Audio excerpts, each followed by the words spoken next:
أعوذ بالله من الشيطان الرجيم بسم الله الرحمن الرحيم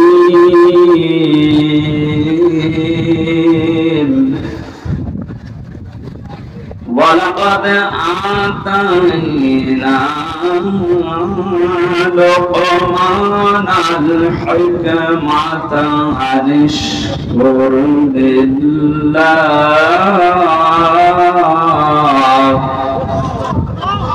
ومن يشكر فإنما يشكر لنفسه ومن كفر فإن الله غني حميد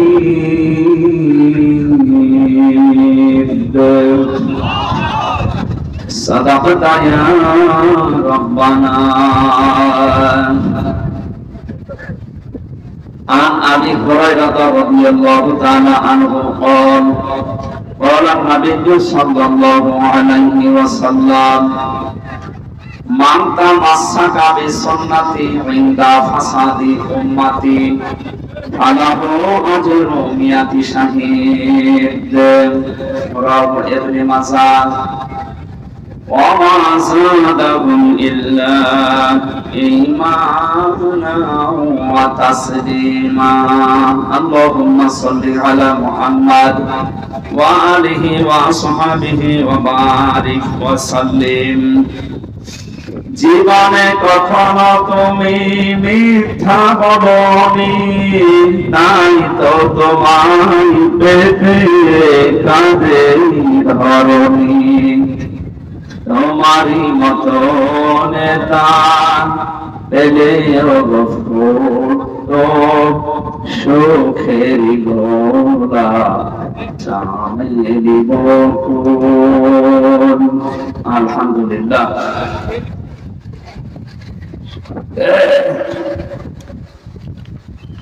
দিনাজপুর জেলার সদর থানার অন্তর্গত তালিমুল কোরআন একাডেমি হেফজখানা উদ্যোগে 2 দিন ব্যাপী তাফসীরুল কোরআন মাহফিলে সমাপনী দিবসের সম্মানিত সভাপতি বিশিষ্ট আইনজীবী জনাব অ্যাডভোকেট আবু তালেব আতাল্লাহু আমরাহু ওয়া বারাকাল্লাহু ফি হায়াতি,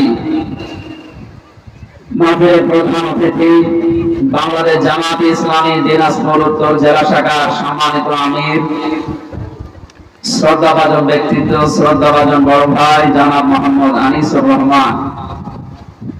বিশেষ অতিথি হিসাবে উপস্থিত আছেন professor doctor Mohammad Mamunur Rashid, doctor Raisuddin Ahmed, advocate Abul আলা মোহাম্মদ মাহবুবুর রহমান, জার্জিস আনাম জনাব মোহাম্মদ আরাফাত আলম, জনাব আব্দুর রউফ, নাম না জানা অন্যান্য ব্যক্তিবর্গ। যারা আলোচনা রেখেছেন জনাব মাওলানা হোসাইন আহমেদ মাহফুজ, মাওলানা হারুনুর রশিদ, মঞ্চে বসা ওলামা ইকরাম, সামনে বসা মুসলমান ভাইরা, পর্দার আড়ালের সম্মানিতা মা এবং বোনেরা, প্রশাসনের ভাইরা, প্রাণপ্রিয় দিনাজপুরবাসী, আল্লাহর দরবারে শুকরিয়া জানাচ্ছি যিনি আমাদেরকে সুস্থ রেখেছেন।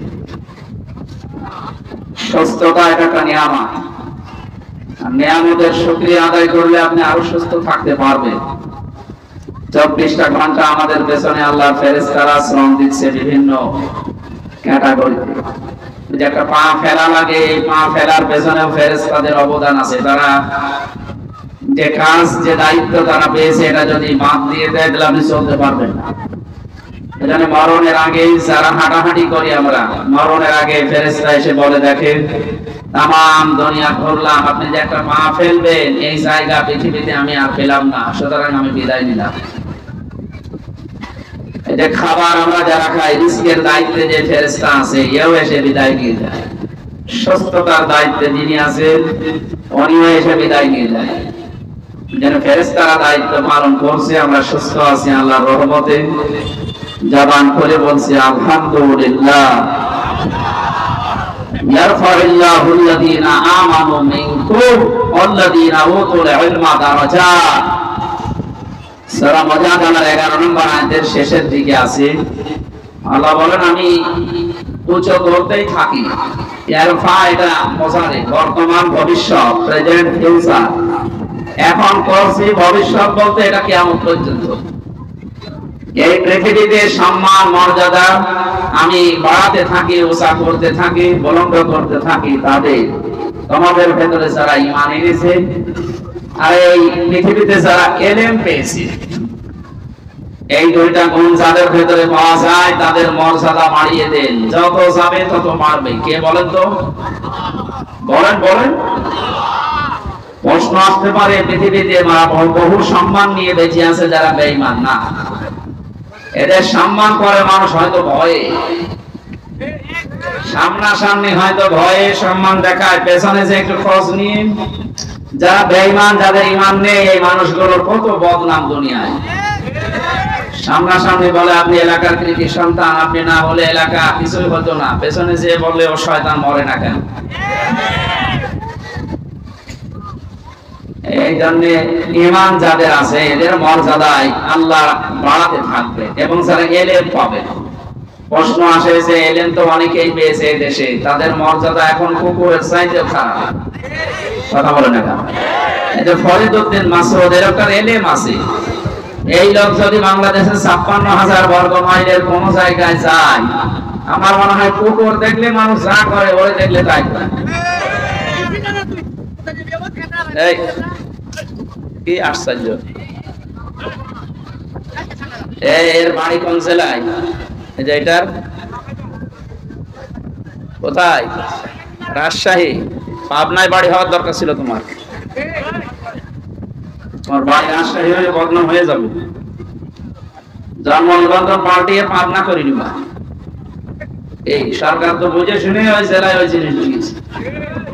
জেলায় যা আছে অধিকাংশ গুলো টাকাটাই বাইরের গুলো নয়, ভেতরের। আপনাদের বিভাগের একটা বদনাম আছে, বদনাম ঘুষে যায়, আপনারা সে বদনাম আরো বেশি ছড়াচ্ছে। কি আছে বলুন তো? ওরা বলার দরকার নেই, ওরা গোপনে থাক। এই নামটা যেন অন্তত এই দেশ থেকে বিদায় নেয়। মফিজ একটা নাম হলো। এই যে দাঁড়িয়ে আছেন, একটা চেহারা কি খুব ভালো নাকি? বসা যাচ্ছে না? যেখানে দাঁড়িয়ে আছেন ওই জায়গাটা তো ভালো। বসেন, ৫-১০ মিনিট ১-১.৫ ঘন্টা কথা বলবো। বসেন। এই যে বারবার একটা একটা করে যদি বলা হয় তো কত সময় লাগবে?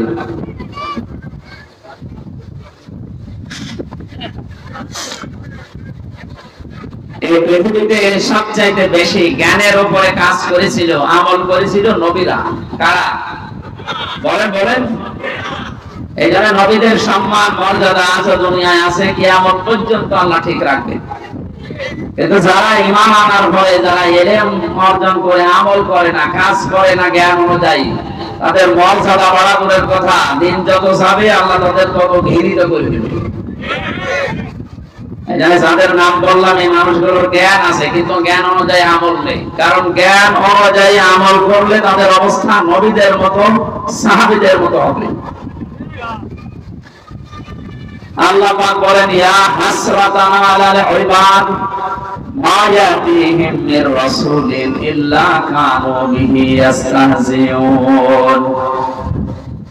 সূরা ইয়াসিনের ৩০ নম্বর আয়াতে আল্লাহ বলেন, আমার বান্দাদের জন্য আমার আফসোস, আক্ষেপ, এমন কোন নবী রাসূল দুনিয়ায় পাঠালাম না যার সাথে সমসাময়িক মানুষেরা ঠাট্টা, বিদ্রূপ, জুলুম, নির্যাতন, অত্যাচার করে নাই।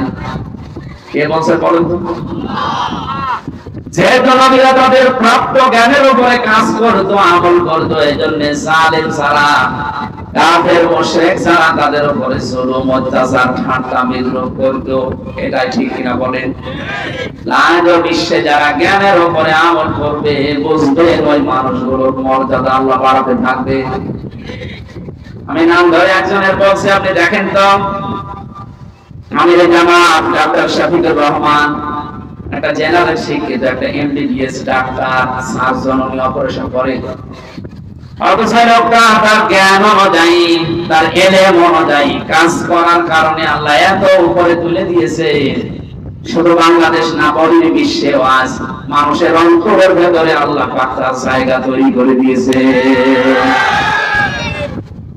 শুধু মুসলমানেরা না, অন্যান্য ধর্মের মানুষদের কাছেও তিনি ছুটে যাচ্ছেন। যেখানে যায় দেখি বলে খায়রুন নাস মাইয়ানফাউন নাস। নবীজি জানিয়েছেন আল্লাহর কাছে উত্তম মানুষ ওইটা যার দ্বারা মানুষের উপকার হচ্ছে, হবে।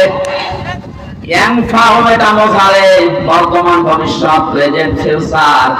এরপরে আবার খায়রুন নাস দিয়ে মাইয়ানফাউন মুসলিমুনা দেননি, মাইয়ানফাউন নাস দিয়েছেন। শুধু মুসলমানের উপকার যারা করে, তাদের কল্যাণ সাধন করে, তারা আল্লাহর কাছে উত্তম। আল্লাহর নবী এটা বলেননি, বিশ্ব নবী জানিয়েছেন ওই মানুষটা উত্তম যেটার দ্বারা মানুষের উপকার হয়, মানুষের কল্যাণ সাধন হয়। আজ এই দেশে বহু মানুষ আছে, আমরা দেখি তারা শুধু মুসলমানের অথবা কেউ শুধু হিন্দুদের, কেউ শুধু খ্রিস্টানদের উপকার করে বেড়ান।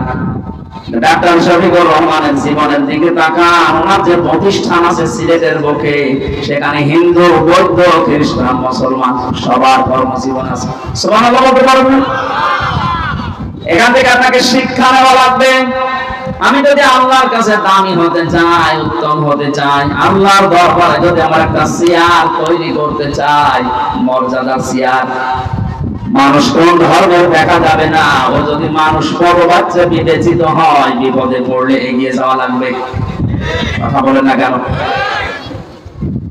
বিশ্বনবীর স্ত্রী হযরতে খাদিজাতুল কুবরা রাদিয়াল্লাহু তাআলা আনহা, তিনি ওই সময় মুসলমান হননি, ঈমান আনেননি। কিন্তু নবীজি যখন এসে বললেন সাম্মিলুনি, আমাকে ঢেকে দাও, আমি ভয় পেয়েছি। হযরতে খাদিজা ওইদিন বলেছিলেন কাল্লা আল্লাহি মা ইয়াখসিকা আল্লাহু আবাদান ইন্নাকা লা তাসিলুর রাহমা ওয়া তাহমিলুল কাল্লা ওয়া তাকসিবুল মা'দুমা ওয়া তু'ইনু আলা নাওয়াইবিল হক। যারা মেয়ে লোক এসেছেন তাদেরকে আবার বলছে শুধু বাদাম খাচ্ছেন বসে বসে, এইদিকে ভালো করে খেয়াল করে থাকেন। বিশ্ব নবীর স্ত্রী যে কথাগুলো নবীজিকে ওই দিন বলেছিলেন, আজ যদি কোন স্ত্রী তার স্বামীর চরিত্র নিয়ে কথাগুলো বলতে পারে, সে যেন এখন বিশ্বাস করে নিতে পারে যে হ্যাঁ, সে নবীর উম্মত আছে। আর যদি দেখেন যে না, নবীর এই পাঁচটা বিষয়ের সাথে আমার চরিত্র মিলছে না, আপনি বিশ্বাস করতে পারেন আপনি নবীর উম্মত থেকে খারিজ হয়ে গেছেন।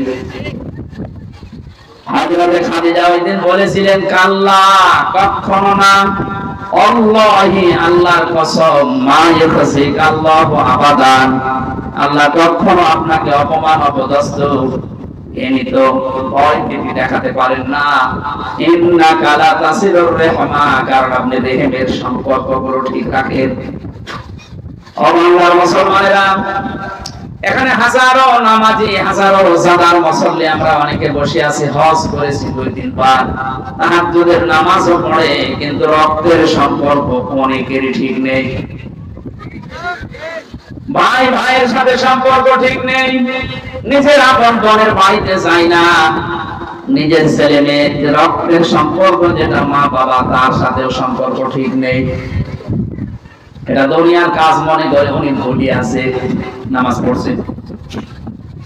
ইন্নাকা লা তাসিলুর রাহমা, অবশ্যই আপনি সম্পর্কগুলো জুড়ে রাখেন, সম্পর্কগুলো অটুট রাখেন, ঠিক রাখেন। সুতরাং যারা মানুষের সাথে সম্পর্ক ঠিক রাখে, এদের কেউ ভয় দেখাতে পারে না। আর আমাদের সম্পর্কগুলো কোথায় চলে গেছে? বিশ্ব নবী বলেন পৃথিবী তৈরি করার পর সব সৃষ্টি যখন শেষ হয়ে যায়, তখন এই যে রেহিম, যেটা সম্পর্ক, এটা আল্লাহর কুদরতি পাঁচের ভিতরে ছিল। ডাক দিয়ে বলে, মাবুদ, তুমি আমার ব্যাপারে কিছু বললে না, আমার ব্যাপারে তোমার সিদ্ধান্ত কি? সঙ্গে সঙ্গে আল্লাহ জবাব দিয়েছেন, রেহেম, সম্পর্ক ভালো করে শুনে রাখো। দুনিয়াতে যে বান্দা বান্দি তোমার সাথে সম্পর্ক ঠিক রাখবে, আমি তার সাথে আছি। তোমার সাথে যার সম্পর্ক ঠিক থাকবে না, আমি তার সাথে নেই। কত বড় কঠিন বিষয় আল্লাহ সিদ্ধান্ত! দেখেন, সম্পর্ক যাদের ঠিক নেই ওদের সাথে আল্লাহ নেই। এখানে বহু মানুষ আমি দেখতে পাচ্ছি, চেহারা দেখলে বুঝতে পারা যায় নিজের আপন জনের সাথে 3 দিন 10 দিন 3 বছরও কথা বলে না। ওয়াজ শুনতে এসেছি, এর ওয়াজ শুনতে আমি কি হয়েছে, আজ মুরগিতে ধান খেয়েছে এই নিয়ে কথা বলে না। 11 বছর আখিরাতের সাথে সম্পর্কিত এমন কোন বিষয় নিয়ে যদি আপনি তার সাথে সম্পর্ক ত্যাগ করেন, দায় আছে আল্লাহর বিধান মানে না, এরকম বিষয় শেষ করে দিন। কিন্তু দুনিয়ার কোন তুচ্ছ বিষয় নিয়ে যদি আপনি তার সাথে সব মিটিয়ে ফেলেন, আল্লাহ আপনার সাথে সব মিটিয়ে ফেলবেন। আল্লাহ যদি সম্পর্ক ঠিক না রাখেন, আপনার নামাজ নেওয়ার জন্য আল্লাহ বসে আছেন বলেন? এজন্য যারা সম্পর্কগুলো নষ্ট করে ফেলেছেন তাদের হাজারো ভয় চেপে বসবেন। সেদিন কোন জায়গা থেকে জানা যাচ্ছিলাম, পুলিশ আমার গাড়ি রাতের বেলা থামানোর পর বলছে হুজুর বুকে ফু দিয়ে দেন। কেন? ডিউটি পালন করছিলাম, হঠাৎ দেখলাম ওই তাল গাছের ভেতরে কি যেন নড়ে উঠলো। তাল গাছের ভেতরে কি নড়ে, ওর ভয় পায়, ভয় পাবে। বহু সম্পর্ক দুনিয়াতে মানুষের নষ্ট করে দিয়েছে, আমি নিচে নামলাম না। এদের আমরা নামাজ পড়ি, রোজা রাখি, হজ করি, যাকাত দেই, দান সাদকা চাই করি, জিকির আজকার তাসবিহ তাহলিল আছে। এই সম্পর্কের বেলা এটা আমার মনে হয় অনেকে দুনিয়ার কাজ মনে করে ভুলে থাকে। এই সমাজে হাজারো মানুষের সম্পর্ক ঠিক রাখতে পারে না, তার অন্যতম কারণ আমাদের বউগুলো। যে সন্তান মায়ের কাছে ছাড়া খাবার খায় না, ওই সন্তান বিয়ের পরে শেষ পর্যন্ত মাকে বৃদ্ধাশ্রমে দিয়ে আসে। এর পেছনে যিনি ভূমিকা পালন করে তিনি ওই মহিলাগুলো।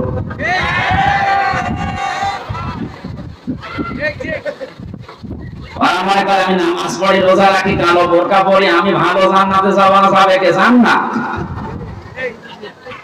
আপনার কারণে আপনার স্বামী তার মা বাবাকে ছেড়েছে, তার আপন বোনকে ছেড়েছে, তার আপন ভাইকে ছেড়েছে। এরকম সর্ব মনের বউ আছে কার? হাত তোলেন তো। মেয়েদের উপরে মানে আন্দাজে দোষারোপ করা হয়ে গেল, তো সব আল্লাহ বলে বসে আছে। আলহামদুলিল্লাহ, এলাকার মেয়েরা বাবা আমি ক্ষমা পাচ্ছি, মা বোনেরা আমি না জানতাম না, এই জন্য বলে ফেলেছিলাম। এলাকাটা তো খুব ভালোই আছে।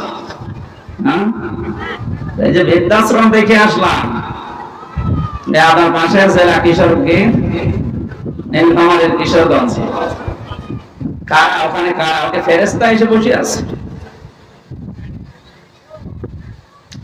আপনাদের মা বাবা, আপনাদের ওখানে মা বাবা অনেকে লাইন দিয়ে দেখলাম বসে আছে, এইদিকে এইদিকে ওদের চেহারার দিকে তাকালে বোঝা যাচ্ছে ওরা বড় দোয়া করছে। আমরা যারা স্বামী আছি, আমি যতটুকু বাস্তবতায় দেখি, আমি নিজের থেকে বলছি, আমি সহ পৃথিবীর কোন স্বামী চাই না যে বিয়ের পরে আমার মা বাবা আলাদা হয়ে যাক। কথা বলা লাগবে, কোন স্বামীটা চাই। কিন্তু কালের আবর পরে বাস্তবতার নিরিখে আমরা দেখতে পাচ্ছি অধিকাংশ পরিবারে তার মা বাবাকে আলাদা করে দেওয়া হচ্ছে এই স্ত্রীর কান পড়ার কারণে। আর ওই স্ত্রীকে মন্ত্র পড়ায় ওর মা আর ওর বড় বোন। এখানে যার বড় বোন আছে ওরা বিয়ে করবেন না? না, আমি হাসির তো রাখি। হাজারো পরিবারে সমস্যা আছে না? আমার বিশ্ববিদ্যালয়ে একজন শিক্ষক ছিল, ডক্টর আব্দুল্লাহ জাহাঙ্গীর রাহিমাহুল্লাহ, ইন্তেকাল করেছেন। একবার বলছিলেন যে কুষ্টিয়ার এক চেয়ারম্যান, সাবেক চেয়ারম্যান, উনি গেছে খুলনায় নিজের ছেলের বাড়িতে। যাওয়ার পরে কড়া নাড়ানোর পরে কলিং বেল টিপ দিয়েছে, এসেছে ছেলে। তখন 10:30 বাজে। ডাকবে বলে, আব্বা তুমি এত রাতে আসলে? কাজে এসেছিলাম, শেষ পর্যন্ত আর যেতে পারিনি, এই জন্য তোর বাড়িতে আজকে থাকবো, কালকে যাবো। আসো ভেতরে। ভেতরে নেওয়ার পর জিজ্ঞাসা করছে, আব্বা তুমি খেয়ে এসেছো? ছেলের বাড়িতে খেয়ে যায়। ও বুঝতে পেরেছে আমার ছেলের অবস্থা কোন পর্যায়ে আছে। কথা বলে না, ঠিক আছে আমার খাওয়া লাগবে না, এতটুকু বলার পরে ছেলে স্ত্রীর কাছে গিয়ে বলছে, দেখো আমার বাবা এসেছে, রান্না করো। না, আমি সেই সন্ধ্যা থেকে রাত 10:30 পর্যন্ত আমি সিরিয়াল দেখছি, আমি ক্লান্ত। কি দেখছি?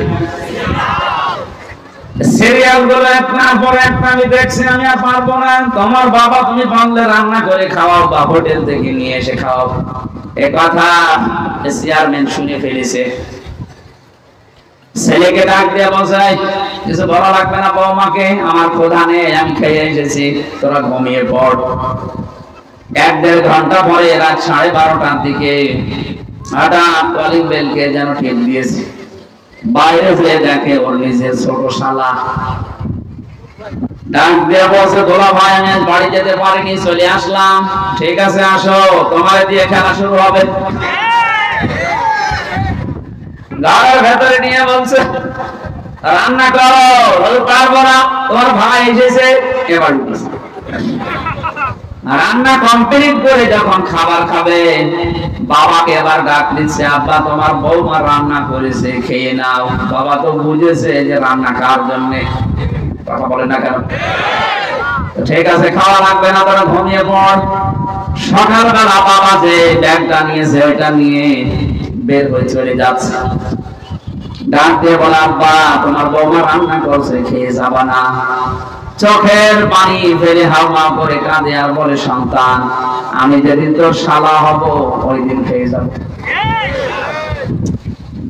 এটা হাসির করা কিনা? একটা বাবা কত দুঃখ পেলে এই কথা বলতে পারে বলেন তো? কারণ সে জানে যে রান্না আমার জন্য না, এটা তো শালার জন্য ওর বউ রান্না করছে। যেন বলছে, রান্না আমি আজকে খাবো না, যেদিন তোর শালা হব ওই দিন খেয়ে যাবো। আমার তো মনে হয় এখানে কুষ্টিয়ার চেয়ারম্যানের মতো হাজারো মানুষ বসে আছে, যারা তার ছেলে আর বৌমার কাছে ওইরকমই। সম্মানিত মা বোনেরা, আপনাদেরকে আমি সত্যিই ভালোবাসি। আপনি ছোট একটা বিষয়ের কারণে জাহান্নামী হয়ে যাবেন, আমি চাই না। কি হবে আপনার নামাজ দিয়ে? কি হবে আপনার সিয়াম দিয়ে? হজ করে আসেন, দান সাদকা করেন, জিকির আজকার করেন, কষ্ট করেন, কি হবে? পারিবারিক জীবনে এই সম্পর্কটা যদি আপনি ঠিক রাখতে না পারেন, এই যে কোরআন আমার হাতে, আল্লাহর কসম আপনার সাথে আল্লাহ সম্পর্ক কাট করে দেবে। এখানে আশা করছে আপনার স্বামীকে এভাবে উল্টাপাল্টা বোঝাবেন না, তাকে মানসিক চাপে রাখবেন না, তাহলে আপনার নামাজ, রোজা, হজ, যাকাত সব মাঠে মারা যাবে। 2 নম্বরে স্ত্রী বলেছিল, হে আমার স্বামী আপনি ভয় পাবেন না, তাহমিলুল কাল্লা, আপনি মানুষের বোঝা বহন করেন। আপনি মানুষের দুঃখের বোঝা, কষ্টের বোঝা, ঋণের বোঝা, হাজারো বোঝাগুলো আপনি বহন করেন, আপনি কেন ভয় পান? আজ তাকান তামাম দুনিয়ার দিকে, যারা বোঝা বহন করা দূরের কথা, আরো জাতির উপরে বোঝা দিয়ে যায়। কথা বললেন না কেন? যে মহিলা পালিয়ে গেছে, আপনি তাকান কত বোঝা এই দেশে দিয়ে গেল। এত টাকা ঋণ করে গেছে এই দেশে, বিভিন্ন ব্যাংক থেকে, বাইরে পাচারের মাধ্যমে। এই দেশে এখন যে জন্ম নেবে, আজকে সে 1 লাখ টাকা মাথার উপরে ঋণ। ঋণটা আপনি দিয়ে তো ভালো আরামে আছেন। আপনি আজ 2 মাস কতদিন হয়ে গেল বাইরের দেশে আছেন, আপনি তো রেমিটেন্স যোদ্ধা হওয়ার কথা ছিল, 1টা টাকাও পাঠাতে পারলেন না। কি 1 টাকা পাঠিয়েছে? আর কখন এদিক ওদিক করে এই দেশ থেকে টাকা যাচ্ছে, আর আমি চা খাচ্ছি। মাথার ঘাম পায়ে ফেলে বাংলাদেশ সহ বিশ্বের বহু দেশে যারা আছে, তারা যেমন টাকা পাঠাচ্ছে, রেমিটেন্স পাঠাচ্ছে, আপনারা উচিত এই 2 মাস কতদিন হয়ে গেল বাইরে আছেন, কিছু পাঠান, একটু ঋণগুলো মুক্ত করি। এগুলো খবর নেই। আরো ঋণের বোঝা, কষ্টের বোঝা, দুঃখের বোঝা আমাদের মাথার উপরে পাহাড় পরিমাণ দিয়ে গেল। এখন পর্যন্ত বাংলার বিভিন্ন হাসপাতালে 2780 জন মানুষ কাতরাচ্ছে। কারো হাত নেই, কারো পা নেই, কারো চোখ নেই, কারো লজ্জাস্থান লেগেছে। এরকম কঠিন অবস্থায় এই মানুষগুলো, তার পরিবার তার মা বাবা, তার ভাই বোন, তার সমাজের জন্য বোঝা কিনা? আজকে বলেন, আমি রাগ না করে বাস্তবে সবে মিলান। এই মহিলা এতগুলো বোঝা দিয়ে গেল আমাদের। এরপরে ৩,৭৩২ জন মারা গেছে, এটা তার সরকারি জরিপ। এতগুলো মানুষ মারা আছে, তার পরিবারের জন্য সে একটা কর্মক্ষম হয়ে উঠতো। আপনি তাকে দুনিয়া থেকে বিদায় করে দিলেন বেকার, কোনো কারণ নেই। পালিয়েও চলে গেলেন, তাকে দুনিয়া থেকে বিদায়ও দিলেন। মানুষ বলাদের বিচার করার কোন লাইন নেই, বিচার করার লাইন নেই। মানে এই গণহত্যার জন্য বিচার করার লাইন নেই। কে বলেছে আপনাকে? যে ব্যক্তি একটা মানুষকে হত্যা করে সে যেন তার দুনিয়ার সব মানুষকে হত্যা করে। 2006 সালে অক্টোবর মাসের 28 তারিখে 11 জন মানুষকে এক জায়গায় পিটিয়ে দিয়েছে। কথা বলে না কেন? শুধু পিটিয়ে মেরে শেষ করে দিয়েছে, লাশের উপরে ড্যান্স দিয়েছে। পৃথিবীর ইতিহাস পাল্টিয়ে ফেলেছেন আপনারা। আমি সিরাজগঞ্জ থেকে 7 সালে একবার যাচ্ছিলাম, তখন বাসে আসতাম, ড্রাইভারের পেছনে বসে আছি। রাস্তার মাঝে দেখলাম একটা কুকুর পড়ে মরে আছে। ড্রাইভার সাহেব কুকুরের উপর দিয়ে না দিয়ে বাম দিয়ে চালিয়ে দিল। গাড়ি একটু ছাঁকি দিয়ে উঠেছে। ড্রাইভারকে বললাম, ভাই আপনি এমন করলেন, এখন এতে অ্যাক্সিডেন্ট হয়ে যেত। ড্রাইভার আমারে বলছে, ভাই দেখেন না একটা কুকুর পড়ে আছে, আমি ডবল করে মারবো, আমার বিবেক নেই। বললাম, মরা কুকুর, ওরে মারলে কি আর না মারলে কি? ড্রাইভার আমার থেকে ঘুরে বলছে, হুজুর আপনি কি আসলে হুজুর? আপনি কেমন হুজুর? আপনি দেখেন একটা মরা গরু মরা কুকুর পড়ে আছে, আমি ডবল করে আমার গালে চাকা দেবো, আমার বিবেক নেই? এই কথাটা শোনার জন্য আমি ছিলাম। মরা কুকুর ডবল করে মারা যায় না, আপনার বিবেকে মেনে নিল না।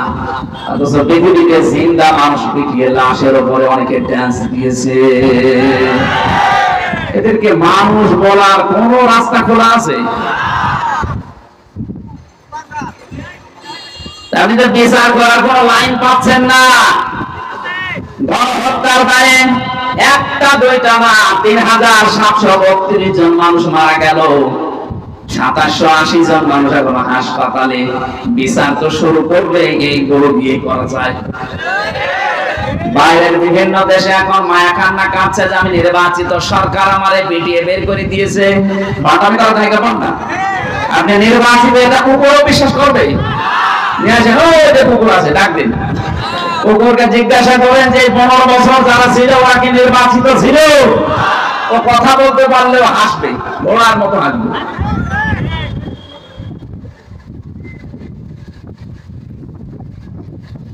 কোরআনে কারীম জানিয়েছে, হুয়া তাবাকুম ওয়া মা জাআলা আলাইকুম ফিদ-দীনি মিন হারাজ। সূরা হজের ৭৮ নম্বর আয়াতের মাঝের অংশে আছে, রব্বুল আলামিন বলেন তিনি তোমাদেরকে নির্বাচিত করেন। দিনাজপুরবাসী, নির্বাচিত করা হয় যার মাধ্যমে, ওই পদ্ধতির নাম নির্বাচন। আমরা কি কবরে আছে? জবাব দেন না কেন? নির্বাচিত করা হয় যার মাধ্যমে, এই পদ্ধতির নাম কি? আপনি বুকে হাত দিয়ে বলতে পারবেন এই 15 বছরে কোন নির্বাচন হয়েছে? নির্বাচন যদি হইতো তাহলে 154 জন নির্বাচনের আগেই হয়েছে তো না। কথা বলেন না কেন? যেখানে 151 জন হলে সরকার গঠন করা যায়, সেখানে আপনি আন্দাজে নির্বাচিত হয়ে পড়লেন 154 জন। আরে আগের টার্মে যা করলেন, দিনে ভোট হবে, আগে রাতে আপনি শেষ করে দিলেন। আপনি নির্বাচিত হলেন কোন কায়দায়? এটা দিনের ভোট যে রাতে হয়েছে, এটা প্রমাণ আমি নিজে। আমি জেলখানায় 3টা বছর ছিলাম। আমার সাথে এক ওসি সাহেব ছিল ছেলে। একবার তাওবার ব্যাখ্যা করলাম ওনারে, উনি আমারে বলছে, হুজুর আপনি যেভাবে তাওবা শোনালেন আমারে, আমারটা দেখেন তো তওবা হয়েছে কিনা। কি তাওবা? বলছে যে নির্বাচনে আমি বাইরে ছিলাম, ওই সময় আমার দায়িত্ব ছিল ফেনীতে। 12টার পরে আমার যে দল আছে এগুলো নিয়ে আমি ভোট কাটা আরম্ভ করলাম আল্লাহর নামে। কার নামে? আল্লাহর নামে আরম্ভ করলাম। সত্যি কোরআন শরীফ যা বলেছে আমি অতটুকু বলছি। আল্লাহর নামে ভোট কাটা আরম্ভ করলাম একেবারে ফজর পর্যন্ত। বাক্স ভর্তি করে জমা দিয়ে দিলাম। তাড়াতাড়ি করে গোসল করে ওযু করে নামাজ পড়লাম। এবার আমি পড়লাম আস্তাগফিরুল্লাহ, আমার তওবা হয়েছে। একে তওবা বলে? একে তওবা হয়েছে না ভণ্ডামি? আজ এই 15.5 বছর ওনার আমি ওইদিন বলেছিলাম, স্যার আপনার তওবা হয়নি, আপনার ইয়ার কি হয়েছে? যদি আপনি সত্যি তওবা করেন আল্লাহর কাছে না, কারণ আপনি তো আল্লাহর হক নষ্ট করেননি, আপনি হক নষ্ট করেছেন হামজার। কথা বললেন না কেন? আমার মতো হামজার হক আপনি একটা দুইটা না, একটা এমপি বানাতে 3.5 লাখ 4 লাখ মানুষের রায় লাগে, আপনি নিজে নিজেই সব দিয়ে ফেললেন। আপনি যদি এখন মাফ পেতে চান আল্লাহর কাছে আস্তাগফিরুল্লাহ পড়লে হবে না, আমার মতো হামজা 4 লাখের কাছে আগে ক্ষমা চাবেন। বড় দুঃখের বিষয় এই 15.5 বছরে অনেকে কিন্তু মারা গেছে, আপনি তার কাছে ক্ষমা চাবেন কি করে? তার মানে আপনার দুনিয়াও শেষ আর আখিরাতও শেষ। যাদের হক নষ্ট করলেন, কিয়ামতে আল্লাহ যখন বিচার ব্যবস্থা আরম্ভ করবে তখন ওই মানুষকে দেখে বলবে তোর হক তুই পাও ভাইয়ের কাছে নিয়ে নে। আপনার কিছুই থাকবে না, যতটুকু নেকির কাজ ছিল ওখান থেকে দেওয়া আরম্ভ হবে। 4 লাখ মানুষকে যদি আপনি হক দিতে থাকেন, কয়টা নেকির কাজ দিয়েছেন? সেটা দিতে দিতে আপনার সব শেষ। আরো পাওনাদার আমার মতো হামজা এসে বলবে আমিও দিতে পারিনি, আমারটা দেন। কি করবেন তখন? বলবে আল্লাহ আমারটা না নিয়ে আমি এর ছাড়বো না। শেষ পর্যন্ত আল্লাহ পাক যে দুনিয়ায় বিচারো, বলবে তোর যা অপরাধ আছে মাথার উপরে চাপিয়ে দে। আপনি কি করলেন? কার জন্য করলেন? আপনার বিবেককে একটু নাড়া দেয় না? নাকি বিবেকের উপরে কুকুরে পোশাক করেছেন? অবশ্য ঠিক।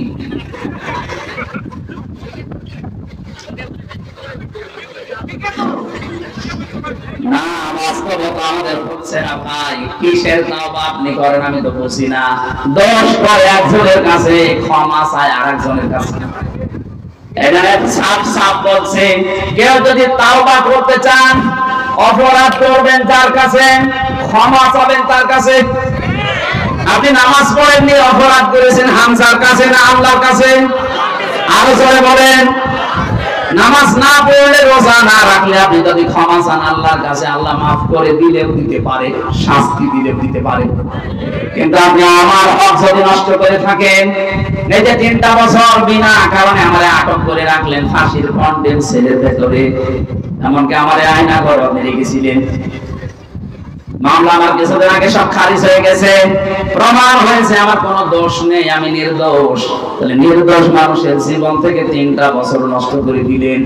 আমার হক ছিল আমার স্ত্রীর, আমার সন্তানদের, আমার মা বাবা, তাদের হক গুলো আপনি নষ্ট করেছেন আপনার ইচ্ছার কারণে। আপনি যদি শুধু একটু ইচ্ছা করতেন ছেড়ে দিতে পারতেন। মামলাটা 33 বার সিএমএম কোর্ট জজ হাইকোর্টে উঠেছিল, তারপরও বলেছে না জামিন যেন দেওয়া না হয়। অথচ সেই জজই এই স্বাধীনতার পরে মামলা তুলতে দেরি, মামলা এভাবে দেখে বলছে কি দিয়ে বিচার করবো, কোনো মাল নেই, সব জামিন দিয়ে শুধু জামিন না একেবারে জীবনের মতো খারিজ করে দিয়েছে। আদালত কর্তৃক প্রমাণিত আমি নির্দোষ, আমার কোনো দোষ এ মামলার সাথে পাইনি। আমার মতো হাজারো হাজারো হাজারো মানুষ, প্রায় 1,10,000-এর মতো মানুষ জেল কাটতেছে। আমি যতটুকু দেখলাম 3 বছরে প্রায় 100 জনের 60 জন কিছুই জানে না আন্দাজে। যারা বিচারক আছেন অধিকাংশ হাত পাতা ছিল। আমার ওই বিচারপতিকে আমি মনে করলাম জিজ্ঞাসা করি, স্যার এগুলো তো আপনার হাতে ছিল এতদিন, কিছুই করেননি, হঠাৎ আজকে বললেন কোনো মাল নেই, ছেড়ে দিলাম, এতদিন কি হয়েছে? এইটাই আমার বলতে হুজুর আমার হাত পাতা ছিল। এখন আমার হাত খোলা আছে। আমরা চাই এদেশে 1628টা চেয়ার আছে, যারা বিচারালয় আছে, শিক্ষা ব্যবস্থায় আছে, চিকিৎসা ব্যবস্থায় আছে, রাষ্ট্রীয় ব্যবস্থায় আছে, প্রশাসনে আছে, এ দেশের দায়িত্বে যারা প্রতিনিধি হয়ে আছে, এরকম 1628টা চেয়ার এখন এই দেশে। প্রত্যেকটা চেয়ারের হাত বাঁধা ছিল। এই জন্য ন্যায় বিচারের পরিবর্তে অবিচার পেয়েছি বেশি। এখন যেহেতু হাত খোলা, চাই এই দেশে কিয়ামতের আগে যেন কারো হাত আর বাঁধা না থাকে। সবার হাত এই রংপুর বিভাগের কৃতি সন্তান, বীর সন্তান আবু সাইদের মতো খোলা থাকবে। এখন 100 জনের 65 জন অলরেডি পাল্টিয়ে গেছে বিভিন্ন চেয়ার থেকে, কিন্তু জালেমদের দোষর এখনো 35 জন আছে দেশে। আর এরাই মাঝে মাঝে উল্টা পাল্টা ছড়ায়। এটা মাঝে মাঝে একটু মুশকিল করে দেখেন না এরা। আমরা চাই দেশের সংস্কার যখন আরম্ভ হয়েছে, একটা চেয়ারেও যেন কোনো জালেম আর জালেমের দোষর না থাকে। সব চেয়ার আমরা চাই যেন ওই বিচারকের মতো মুক্ত। বলেন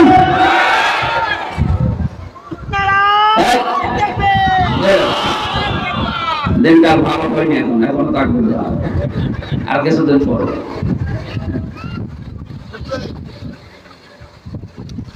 দিনাজপুর মাসে আমি যেটা বলতে যে পর্যন্ত এসেছি, কোন অপরাধ যদি আপনি করেন, অপরাধ করার পরে যদি আপনি মনে করেন যে আমি আস্তাগফিরুল্লাহ পড়লে মাফ হয়ে যাবে না, আপনি যার কাছে অপরাধ করেছিলেন আগে তার কাছে সে বলবেন যে আমার ভুল হয়ে গেছে, কি করবো এখন বলো। ও যদি বলে আপনি আমার 5 লাখ টাকা লস করে দিয়েছেন, মিথ্যা মামলা দিয়ে, মিথ্যা সাক্ষী দিয়ে, উকিলের মাধ্যমে, এই উকিলকে টাকা দিয়ে আপনি আমার বাড়ি থেকে বেকার 5 লাখ টাকা নষ্ট করে দিয়েছেন, 5 লাখ টাকা আগে ফেরত দেন, তারপরে আপনার আমি মাফ করবো, আপনার তাই করা লাগবে। সুতরাং 15.5 বছর যারা জুলুম, নির্যাতন, অত্যাচার, গুম, খুন, আয়না ঘরের সাথে যারা জড়িত, এরা যদি মাফ পেতে চায় আগে এই গণা উসুল করা লাগবে, এরপরে মাফ হবে। এই গণাগুলো উসুল কিভাবে হবে? কেউ যদি চুরির সাথে জড়িত থাকে 15 বছরে তার হাত কাটা লাগবে। কেউ যদি জেনার সাথে জড়িত থাকে তাহলে সঙ্গে সাপ করা লাগবে। কেউ যদি হত্যার সাথে জড়িত থাকে ওকেও মেরে ফেলা লাগবে। কেউ যদি আয়না ঘরের সাথে জড়িত থাকে তাকে 14 বছর আয়না ঘরে রাখা লাগবে। কেউ যদি গুমের সাথে জড়িত থাকে, গুম সে কত বড় মারাত্মক অপরাধ, যে পরিবারে একটা লোক গুম হয় তারা বোঝে। আমি মাত্র 10 দিন ছিলাম আয়না ঘরে, তাই আমার বাবা মা পাগল হয়ে যাওয়ার মতো। অথচ ব্যারিস্টার আর মালির স্ত্রী আজ 8 বছর। আমার আজমের স্ত্রী শেষ পর্যন্ত 10 বছর পার করে ফেলেছে, পাইনি খোঁজ, গত বছর বিয়ে করে ফেলেছে। আপনি কি জমা দেবেন বলেন তো মরণের পরে? আমার তোমার হয় দেশের 18 কোটি মানুষ যদি এদেশের জালেমদেরকে মাফ করে দেয়, ব্যারিস্টার আরমানের বউ জীবনও মাফ করবে না। কত কঠিন অবস্থায় রাখে আমি তো দেখেছি, কত দেওয়ালে লেখা দেখতাম, কারো 2 বছর, 5 বছর, 8 বছর, 10 বছর, 14 বছর পর্যন্ত আটকানো।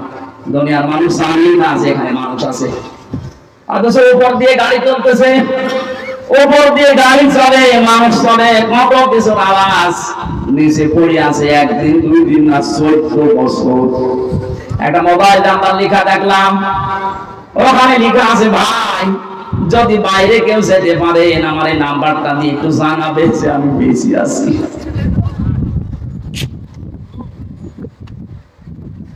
আমার সাথে মুফতি ফখরুল ইসলাম ছিলেন, অনেকদিন ডাক দিয়ে বলছে হামজা ভাই আপনারা কি অবস্থা রাখছেন আমি জানি না, আমার রেখেছিলেন পায়ের ভেতর দিয়ে হাত দিয়েছে, এভাবে হাত দিয়ে সামনে হাতের সাথে এই যে যেখানে লোহার বেড়া দেওয়া, এই লোহার রডের সাথে হাত দিয়ে হ্যান্ডকাপ দিয়ে বেঁধে দিয়েছে। 2 দিন 3 দিন 5 দিন পরে খুলে দিতে হয়, বছরের পর বছর আমার এভাবে রেখে দিয়েছে। টয়লেট করার জন্য মাত্র 1-1.5 মিনিট 2 মিনিট সময় দিত, সকালে দিত পচা ছোলা, দুপুরে খাবার দিত মনে হচ্ছে কেউ মাখিয়ে দিয়েছে। এইটা বলে বলে আমি বছর পর বছর কাটিয়েছি। আমাকে যখন কন্ডেম ছেলে দিয়ে দিল ফাঁসির, দেখতাম ওই আর আমি এক ঘরে ছিলাম, 7 মাঠ হয়ে হাত পা ছেড়ে দিয়ে পড়ে আছে। কি ভাই এমন করে শুয়ে থাকেন কেন? আমার বলছে হামজায় যে শুয়ে থাকা এটা যে কত বড় নিয়ামত আমি টের পেয়েছি। একটা মানুষকে যদি পায়ের ভেতর দিয়ে হাত দিয়ে এভাবে ঘন্টার পরে ঘন্টা না, এটা যে কোন বছর আমরা জানি না, কোন মাস তাও জানি না, কয়টা বাজে এটা কোনো জানা কোনো ইচ্ছুকি নেই। বলেন তো এভাবে একটা মানুষকে 14 বছর যদি ওইভাবে কাউকে রাখে, কাউকে 8 বছর, কাউকে 10 বছর, কাউকে 3 বছর রেখে দিয়েছে। আমার মাঝে মাঝে মনে হয় আমাদের যারা দায়িত্বে থাকতো এই মানুষগুলো বাইরে যেয়ে ওদের স্ত্রীর সাথে মেলামেশা করে কি করে, ওদের বাড়িতে যে সংসার করে খাবার খায় কি করে খায়, যে দৃশ্য ওরা নিজেরা দেখে গেল। এখন পর্যন্ত অনেকে জালেমে সাফাই দেয় যে কি করেছে, ওই শয়তান কি করেছে তুই 10 দিন থাক, ওর মুখের উপরে অন্য কিছু মারা দরকার। এখন পর্যন্ত বলে কি করেছে কি করেছে, আপনারা নিয়ে চলেন 5 দিন থাকবেন আপনি বেহুশ হয়ে এমনি মরে যাবেন। আমাদের কাছে তারা কোরআন শরীফ ছিল মুখস্থ, আমরা হাফেজ, কোরআন পড়েছি যে কত খবর আল্লাহ জানে আমি জানি। আপনার তো কোরআনও নেই, কি করবেন আপনি? আপনার 10 বছর 14 বছর লাগা লাগে না, 14 দিন থাকেন এমনি লাশ হয়ে বেরিয়ে যাবেন। আমি যে বেরিয়ে এসেছি এই 3টা বছর পরে আমরা এখন সৌভাগ্য আমি বেঁচে আছি, কিন্তু রোগ হয়ে গেছে, বিভিন্ন রোগ শরীরে এখন এই যে স্বাভাবিক হচ্ছে, এত ওষুধ পাওয়ার ব্যবস্থা চলছে, আমার প্রতিদিন 2-3 হাজারে পাওয়ার ওষুধ চলছে। শরীর খাবার হবে কিভাবে? এই খাবার দিয়ে মানুষ বেঁচে থাকতে পারবে। এখানে জালেমরা যদি মাপ পেতে চায়, যার যার উপরে জুলুম করেছেন এই দেশে তার কাছে যাবেন, তার ক্ষতিপূরণ দেবেন, এরপরে আস্তাগফিরুল্লাহ পড়বেন। তাছাড়া শুধু আস্তাগফিরুল্লাহ আপনার যদি মাফ হয়ে যায় তাহলে অবিচার হয়ে যাবে। আল্লাহ আপনাকে আমাকে সবাইকে যেন ময়দানে আখিরাতে ধরা না খাওয়ান, বলেন আমিন। আমরা কোরআনে কারীম থেকে যে আয়াতগুলো পড়লাম, আমি আয়াতের তাফসীর করার জন্য এবার প্রবেশ করছি সূরা লোকমান। কোন সূরা? বলেন বলেন। হযরত লোকমান আলাইহিস সালাম একজন মানুষ, উনি নবী না রাসূল না, একজন আল্লাহওয়ালা মানুষ। কিন্তু পৃথিবীতে আল্লাহ তাআলা এত সম্মান দিয়েছেন, তার সন্তানকে কিছু কথা বলেছিলেন তিনি। আজ হয়তো আমাদের নাম কোরআনে হাদিসে উঠবে না, আমরা যদি লোকমানের মতো কিছু কাজ দুনিয়ায় করে যেতে পারি, 100 বছর পর হয়তো আল্লাহ আমাদেরকে চিরন্তন করে দেবেন। আমরা ওইরকম কিছু কাজ দুনিয়ায় করতে চাই না। 3 জন কালো মানুষের নাম পেয়েছে পৃথিবীতে, খুব কালো ছিল তারা, কিন্তু আল্লাহর দরবারে সবচেয়ে বেশি সম্মান ছিল তাদের, তার মধ্যে লোকমান একজন। 2 নম্বর হযরত বিলাল, 3 নম্বর হযরত ওমরের একজন খাদেম ছিল, সেই লোকটা মাহাজা রাদিয়াল্লাহু তাআলা। এই 3 জনের সম্মান আল্লাহর কাছে এত বেশি, এত চেহারা ছিল এত কালো, হাড়ির পরা যেরকম এরকম, নাক ছিল থেবড়া বোবা বোসা, চুলগুলো ছিল উস্কো খুস্কো, কাপড় চোপড় উন্নত না। এই যে পরিচয় যে চেহারা দিলাম, একবার দেখলে আর একবার দেখতে মন চাইবে। গতকালকে এখানে তিনি আলোচনা করেছেন কি হুজুর যেন বর্তমানে নাকি, ওনাকে আজকে দেখা হলো আমার সাথে, ওনার যে চেহারা ফটকা ফটকা কি যেন উঠেছে, ওনার যে চেহারা কত সুন্দর আছে। হযরতে বেলাল এত কালো ছিলেন, এত কালো ছিলেন, তার চেহারা একবার দেখলে আর একবার দেখতে মন চাইতো না, এত কালো। অথচ আল্লাহ পাক এত সম্মান তাকে দিয়েছেন, হযরত লোকমানকে এত সম্মান দিয়েছেন। সূরা কোরআন শরীফে লোকমান নামে একটা সূরা আল্লাহ নাযিল করে দিয়েছেন, বলেন সুবহানাল্লাহ। দেখেন তো তিনি কি বলছিলেন তার সন্তানকে, ওয়ালাকাদ আতাইনা লোকমানাল হিকমাতা আনিশকুর লিল্লাহ ওয়া মান ইয়াশকুর ফাইন্নামা ইয়াশকুরু লিনাফসি ওয়া মান কাফারা ফাইন্নাল্লাহা গানিয়্যুন হামিদ, বলেন আল্লাহু আকবার। আল্লাহ বলেন লোকমানকে হিকমত দিয়েছি, আমার লোকমান আমার কাছ থেকে জ্ঞান এই হিকমত পাওয়ার পরে আমি আল্লাহর শুকরিয়া আদায় করেছি। এজন্য জ্ঞান যখন আল্লাহর পক্ষ থেকে মানুষ পায় তখন নত হয়ে যায়, ছোট হয়, নিজেকে ছোট ভাবে, শুকরিয়া আদায় করে তার মালিকের। যে যত বেশি জ্ঞানী হবে তাকে আপনি তত বেশি নম্র দেখবেন। কারণ জানি আমি নেই থেকে হামজা হয়েছি, এ পর্যন্ত আসার পেছনে দুনিয়ার কারো ভূমিকা নেই, সব ভূমিকা কার? যখন বাবা স্ফলিঙ্গ দিয়ে দ্রুত গতিতে ওই নাপাক পানিটা বের হয়ে যায়, এ নাপাক পানি দিয়ে আল্লাহ চারটা জিনিস তৈরি করে, চুল, রগ, হাড় আর পর্দা। মায়ের রেহেমে যে নাপাক পানি আছে ওইটা দিয়ে আল্লাহ চারটা জিনিস তৈরি করেন, রক্ত, গোশত, চর্বি আর চামড়া। চার চার আটটা জিনিস যখন এক হয়, আল্লাহ বলেন আমার রব নাম নিয়েছি, এ কারণে আমার বান্দাকে আরো পাঁচটা জিনিস আমি দান করি, শ্রবণ শক্তি, দর্শন শক্তি, বাক শক্তি, আঁকেল শক্তি আর জ্ঞান শক্তি। ৮ ৫ ১৩টা জিনিস এক হয়, তখন ফেরেশতারা আমাকে জিজ্ঞাসা করে যে আল্লাহ এটা বানাবো কি, ছেলে না মেয়ে? এই সিদ্ধান্ত দুনিয়ার কেউ দেওয়ার ক্ষমতা রাখে না, আমি আল্লাহ তখন বলি যে এটা কর। ৬ মাসের ভেতরে যখন বডি স্ট্রাকচার তৈরি হয়ে যায়, ওয়াল্লাযী ইউসাউবিরুকুম ফিল আরহামি কাইফা ইয়াশা, তিনি সে আল্লাহ যিনি মায়ের পেটের ভেতরে তোমাদের আকৃতি তৈরি করেন, বডি স্ট্রাকচার বানিয়েছে ফেরেশতাদের মাধ্যমে, আর আকারটা বানিয়েছে আল্লাহ নিজে। জোরে বলেন সুবহানাল্লাহ। আকৃতি তৈরি করার পরে ৬ মাস সর্বনিম্ন, ৬ মাসের আগে আপনার সন্তান হলে বুঝবেন এটা অবৈধ সন্তান। ৬ মাসের পরে কারো ১০ মাস ১০ দিন পর্যন্ত যায়, কারো ৮ মাস, ৮.৫ মাস, ৯ মাস, ৯.৫ মাস, এইভাবে ১০ মাস ১০ দিনের ভেতরে আল্লাহ ওইটাকে বের করে নিয়ে আসেন।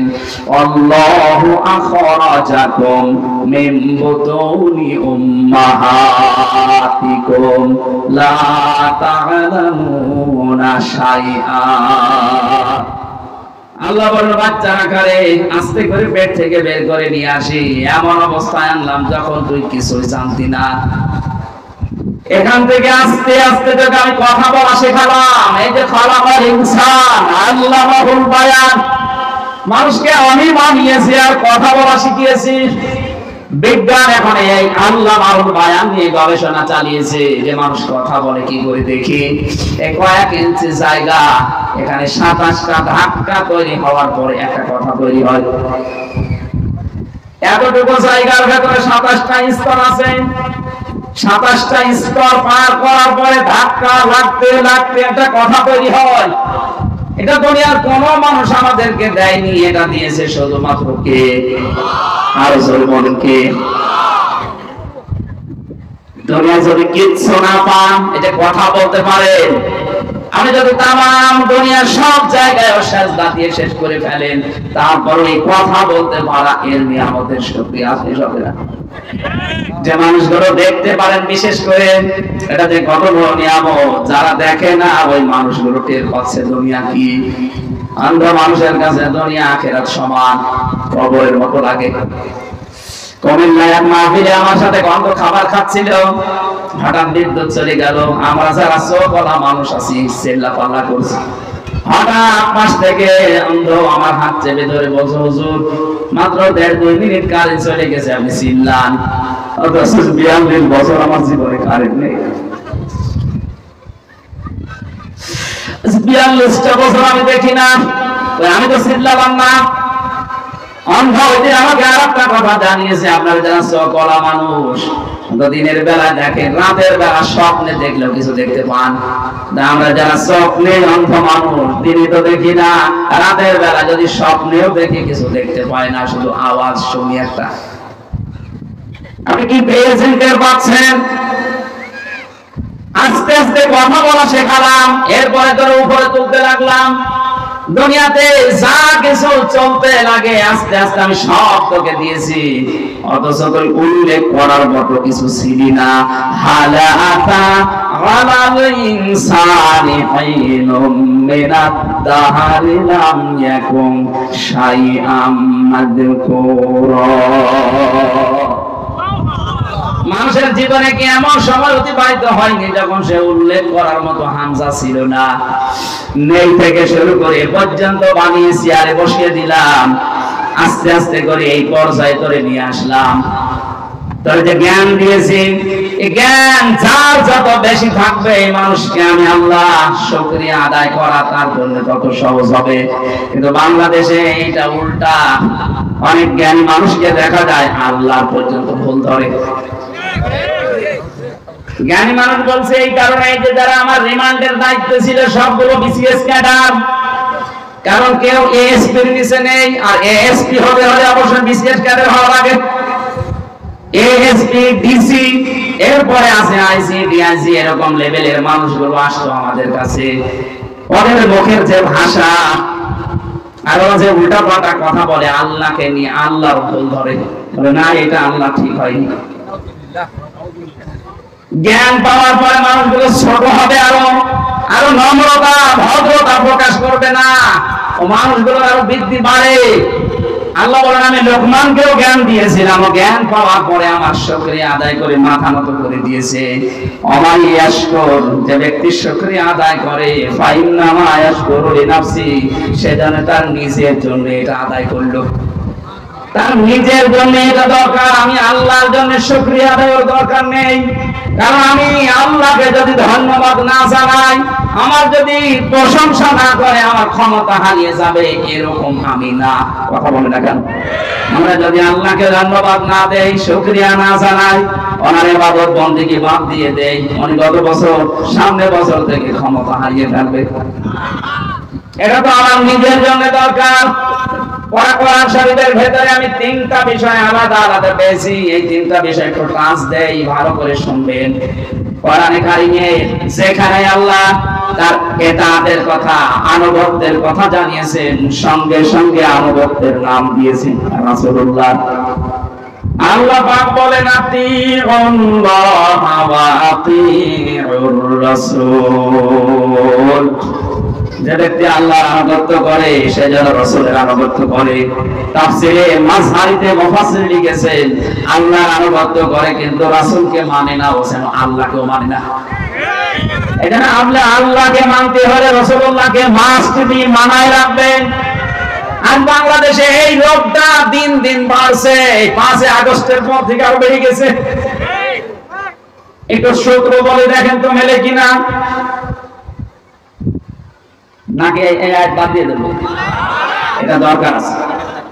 ফেরাউন যেই দিন ডুবে যাচ্ছিল, ওই দিন কিন্তু বলেছিল আন্নাহু লা ইলাহা ইল্লাল্লাযী আমানাত বিহি বানু ইসরাঈল ওয়া আনা মিনাল মুসলিমিন।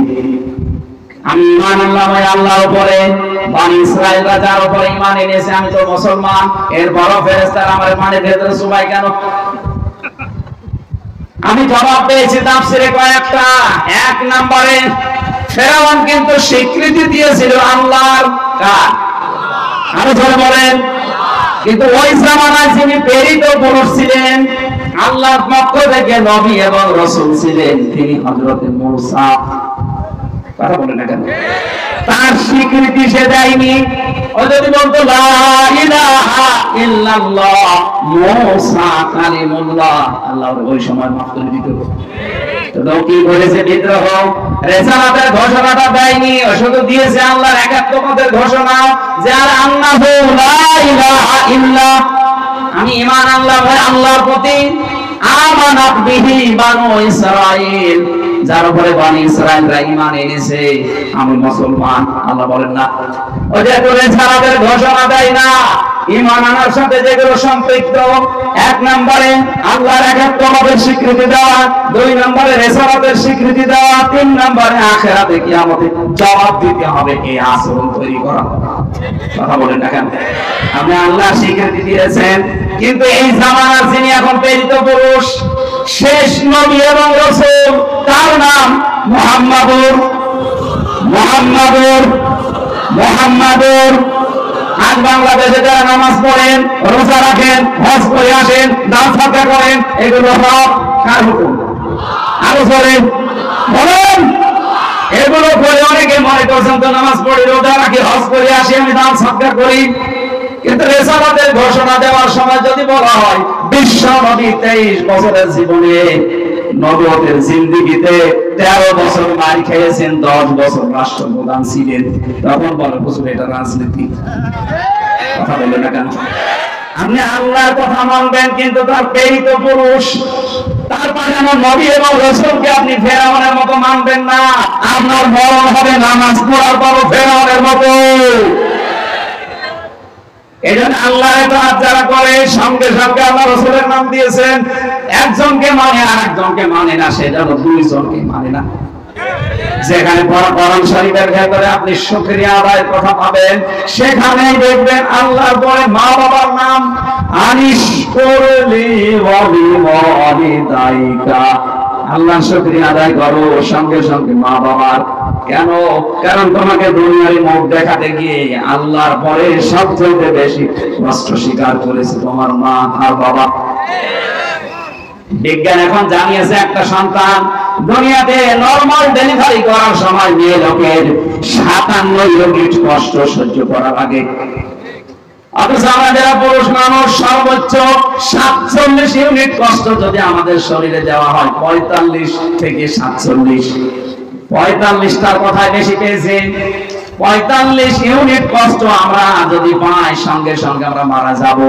অথচ মা আমাকে দুনিয়ার মুখ দেখাতে তিনি 57 ইউনিট কষ্ট সহ্য করেছে। এই জন্য তো মা বাবার এত দাম। আমি মা বাবার জন্য শুকরিয়া আদায় করা মানে তাদের পেছনে খরচ করা, তাদের কথা মতো চলা যদি বৈধ হয়, তাদের খেদমত করা, তাদের পাশে থাকা। আল্লাহর শুকরিয়া আপনি আদায় করছেন, সুবহানাল্লাহ, আলহামদুলিল্লাহ, যেখানে যার বিধান মানেন, কিন্তু মা বাবার সাথে সম্পর্ক ভালো না, আপনি যেন আল্লাহকেও মানেন না। 3 নম্বরে কোরআনে যেখানেই আছে নামাজ, সঙ্গে সঙ্গে আল্লাহ দিয়েছেন যাকাত। রব্বুল আলামিন বলেন আকিমুস সালাতা ওয়া আতাউজ যাকাত। নামাজ কায়েম করো, সঙ্গে সঙ্গে যাকাত আদায় করো। এখানে বহু মুসলমান আছে নামাজ পড়তে বলবেন 5 ওয়াক্তের জায়গায় তাহাজ্জুদ মিলে 6 ওয়াক্ত পড়বে। যাকাত দিতে বললে মনে হয় যে জরিমানা, আপনার নামাজ হবে না। এই যে একটা হাত, এখান থেকে শুরু করে পর্যন্ত হাত, কেউ যদি এ পর্যন্ত ঢেকে রাখে, এ পর্যন্ত খালি রাখে, ও পুরা হাতে কাপড় দিয়েছে। কথা বলে না কেন? আপনাকে দুনিয়ার ময়দানে দেখাতে হবে ফাসাল্লি লিরাব্বিকা ওয়ানহার। আপনি নামাজ পড়ছেন আল্লাহর জন্য, কুরবানি ত্যাগ তিতিক্ষা কষ্ট সহ্য করছেন ওই আল্লাহর জন্য। আজ হাজারো মানুষের ভেতরে এটা নেই, নামাজ পড়তে রাজি আছে কিন্তু বাকিটা আছে যাকাত, বাকিটা যে খরচ, এটা করলে দুনিয়ার কাজ মনে করে জরিমানা, না এটা পারবো না, আমি যেন নামাজ পড়েন না। হযরত লোকমানের জন্য জ্ঞান পাওয়ার পরেই তিনি নত হয়ে গেলেন আল্লাহর সামনে। আমরাও যারা সামনে জ্ঞান পাবো, কোরআনের জ্ঞান, হাদিসের জ্ঞান, দুনিয়ার জ্ঞান, সে যে জ্ঞানই অর্জন করি, আমাদের যেন এই আচরণ তৈরি হয় যে আমরা নত হয়ে যাব, বিনম্র হব, ছোট হব, শ্রদ্ধায় অবনত হব। কার কাছে? আরো জোরে বলেন। আমরা শুকরিয়া আদায় করবো আল্লাহর জন্য না আমার নিজের জন্য দরকার এটা। ওমান কাফারা ফাইন্নাল্লাহা গনিয়্যুন হামিদ। কোন মানুষ যদি অস্বীকার করে, কোন মানুষ যদি মুখ ফিরিয়ে চলে যায় এখান থেকে, আল্লাহ বলেন তোর প্রশংসা আমার লাগবে না, আমি নিজেই ধনী। আল্লাহ কি বলি?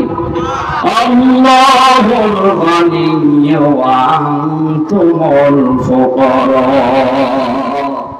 আল্লাহ বলেন পৃথিবীর সবাই গরিব ফকির, আমি আল্লাহ একমাত্র ধনী। জোরে বলেন সুবহানাল্লাহ। গরিব মানুষের কাছে যেহেতু ধনীদের কাছে ধারণা দেওয়া, সব চাইতে ধনী আমার আল্লাহ নিজে। জানে গনি নামটা তিনি নিয়েছেন। কাউকে যদি গনি বলে ডাকেন আপনার কিন্তু মনে হবে, বলা লাগবে আব্দুল গনি। পৃথিবীতে একমাত্র ধনীকে। আরো জোরে বলেন। বারবার চলতে ফিরতে আমাদের মুখ দিয়ে যেন এই শব্দটা আল্লাহ বের করে নেয়। বল লিল্লাহি মা ফিস সামাওয়াতি ওয়া মা ফিল আরদ। আসমান জমিনে যা আছে সব কার। তাহলে এগুলো আমাদের আয়ত্তে যতটুকু আছে, কারো 10 বিঘা, 5 বিঘা, 1 বিঘা, 2 কাঠা, এগুলো সব আমার না, এগুলো আমার আমানত। এই কথা বলে না কেন? এই বিশ্বাসটা যতদিন দৃঢ়ভাবে বদ্ধমূল না হবে, ততদিন আপনি ইবাদতে শান্তি পাবেন না। আপনি এটা দৃঢ়ভাবে বিশ্বাস করেন যে এগুলো আল্লাহর, কিন্তু আমার কাছে আমানত। আমানতের জিনিস আমার মন মতো খরচ করা যায় না, ওনাকে বলে জিজ্ঞাসা করে দেওয়া লাগে। সুতরাং আল্লাহ আমাকে আমানত দিয়েছে, আমানতের সঠিক ব্যবহার করে যেন আমি মারা যেতে পারি। আল্লাহ লোকমান আলাইহিস সালামের মতো দুনিয়ার ময়দানে এইভাবে শুকরিয়া আদায় করে বিশাল আখিরাত তৈরি করার তৌফিক